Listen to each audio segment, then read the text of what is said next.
Carter Road, Mount Road, French Quarters, MG Road, HSR, Fountain House, Park Street, Barackamba. We've been here, we've been there, Vekas been just everywhere.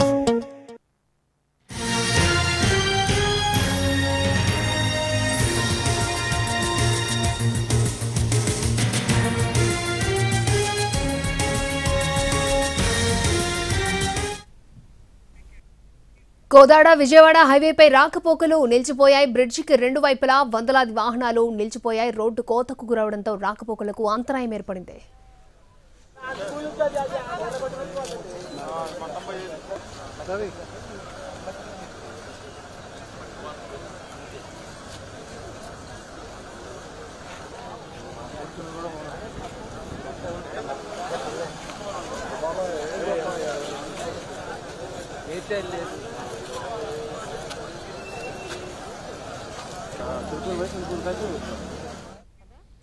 Kodad Vijayawada హైవేపై రాకపోకలు బంద్ అయ్యాయి. బ్రిడ్జికి రెండు వైపులా వందలాది వాహనాలు నిలిచిపోయాయి. Road కోతకు గురవడంతో రాకపోకలకు అంతరాయం ఏర్పడుతోంది. రైట్, ఇదే అంశానికి సంబంధించి మరిన్ని అప్డేట్స్ మా ప్రతినిధి రవి లైవ్ లో అందించడానికి సిద్ధంగా ఉన్నారు. రవి, కోదాడ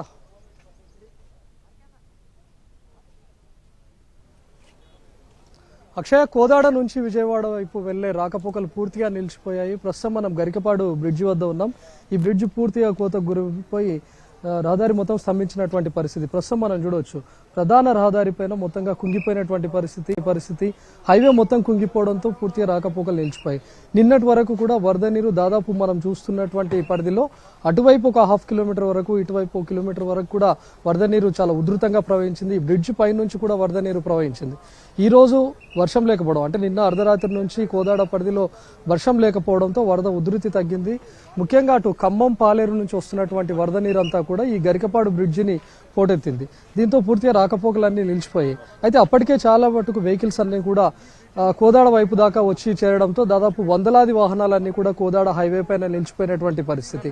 దీంతో ఇంకా హైదరాబాద్ నుంచి ఎక్కువగా వెహికల్స్ ఇక్కడ విజయవాడ వైపు వెళ్లేందుకు వస్తూ ఉండడంతో వాటన్నిటిని కూడా నార్కట్పల్లి వైపు, చౌటుప్పల్ దగ్గరనే నిలిపివేసి విజయవాడ వైపు వెళ్లే వాళ్ళందరినీ కూడా ప్రయాణాలు మానుకోమని చెప్పి అక్కడే చౌటుప్పల్ దగ్గరనే నిలిపివేసినటువంటి పరిస్థితి.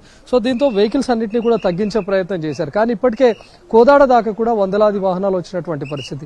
అటు కోదాడ టౌన్ నుంచి మొదలుపెట్టి గరికపాడు బ్రిడ్జి వరకు చూస్తే కొన్ని రెండు వైపులా కూడా వందలాది వెహికల్స్ నిలిచిపోయి అందులో చాలా మటుకు హెవీ వెహికల్స్ ఉన్నాయి. అంటే లారీలు లేకపోతే టస్కర్ లాంటి వెహికల్స్ ఎక్కువ స్థాయిలో ఉన్నాయి. ఎందుకంటే అవన్నీ అటు విజయవాడ, వైజాగ్, ఒరిస్సా మీదుగా ఇతర రాష్ట్రాలకు వెళ్లేటటువంటి వెహికల్స్.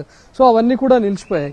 ఎందుకంటే సాధారణంగా ప్రయాణికులంతా అప్పటికే విజయవాడ వైపు వెళ్లేటటువంటి వాళ్ళంతా ప్రయాణాలు మానుకొని రిటర్న్ వెళ్ళిపోయారు. కానీ ఈ ట్రాన్స్పోర్ట్ చేస్తున్నటువంటి వెహికల్స్ అన్ని కూడా ఇతర రాష్ట్రాలకు వెళ్లాల్సి ఉండడంతో వాళ్ళంతా ఇక్కడే పడిగాపులు కాయాల్సినటువంటి పరిస్థితి. ప్రస్తుతం మనం చూడొచ్చు ఆ గరికపాడు బ్రిడ్జ్ పైన ఎంతటి ప్రమాదకరమైనటువంటి స్థితిలో ఉందో.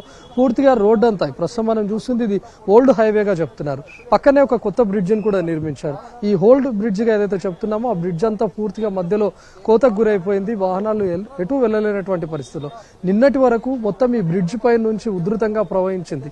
వెగువన పాలేరు నుంచి వచ్చినటువంటి వరద ఉధృతితో పాటు కోదాడలో ఉన్నటువంటి చెరువులు, అదేవిధంగా నాగార్జున సాగర్ ఎడమ కాలువకు రెండు చోట్ల గండిపడడంతో ఆ వరద నీరు అంతా కూడా వచ్చి ఇటువైపుగా చేరింది.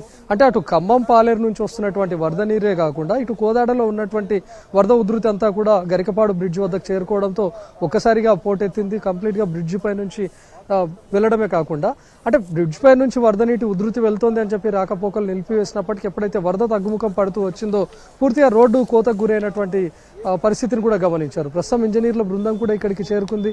వీటన్నిటిని రోడ్డు కోతకు గురైనటువంటి ప్రాంతాన్ని కూడా పరిశీలిస్తున్నారు. అయితే ఇప్పటి వరకు వరద పూర్తిగా తగ్గుముఖం పట్టినా కూడా మరికొన్ని అంటే ఈ రోజు మధ్యాహ్నం తర్వాత నుంచి కోదాడ పరిధిలో భారీ వర్షాలు కురుస్తాయని ఇప్పటికే వాతావరణ శాఖ కూడా హెచ్చరిస్తోంది. ప్రస్తుతం మనం వాటర్ లెవెల్ను కూడా చూస్తుంటే గరికపాడు బ్రిడ్జికి కాస్త ఆనుకొని ప్రవహిస్తోంది. ఇన్ కేస్ ఖమ్మంలో గనక భారీ వర్షాలు కురిసినా, అటు పాలేరు నుంచి వరద ఉధృతి ఎక్కువైనా, లేకపోతే కోదాడలో వాతావరణ శాఖ చెప్పినటువంటి ప్రకారం కోదాడలో భారీ వర్షం కురిసినా ఈ వరద ఉధృతి మరింత పెరిగే అవకాశం ఉంది.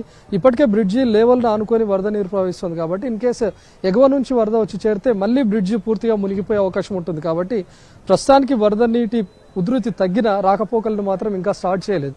ప్రస్తుతం మనం చూస్తున్నటువంటి జనాలంతా చాలా మంది ఇక్కడే వెహికల్స్ ఆపుకొని ఉన్నటువంటి వాళ్ళు, ఇక్కడే వచ్చి ఆ బ్రిడ్జ్ దగ్గర పరిస్థితిని గమనిస్తున్నటువంటి వాళ్ళు.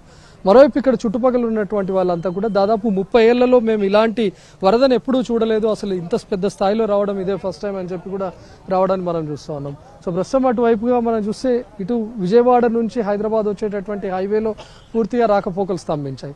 మరోవైపు ఇటు హైదరాబాద్ నుంచి విజయవాడ వైపు వెళ్ళాలనుకున్నటువంటి వాళ్ళు కూడా కోదాడ మీదుగా వెళ్ళాలంటే ఈ రాకపోకలు కూడా స్తంభించిపోయి, అంటే ఇప్పటికిప్పుడు ఒకవేళ రాకపోకలు స్టార్ట్ చేయాలి అంటే కంప్లీట్గా వర్షం లేకుండా ఉండటం, ఇక్కడ గరికపాడు బ్రిడ్జి వంతెన కింద నుంచి పూర్తిగా వరద తగ్గుముఖం పడితేనే అటు రాకపోకలు ప్రారంభించే అవకాశం ఉంటుంది.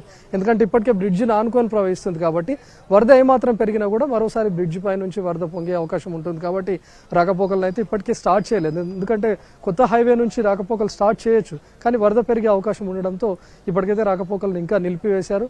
ఈ రోజు పూర్తిగా వర్షాలు తగ్గుముఖం పట్టినా ఎగువ నుంచి పూర్తిగా వరద నీటి ఉధృతి తగ్గితే మాత్రం రాకపోకలు స్టార్ట్ అయ్యే అవకాశం ఉంది. అక్షయ్. ఓకే రవి.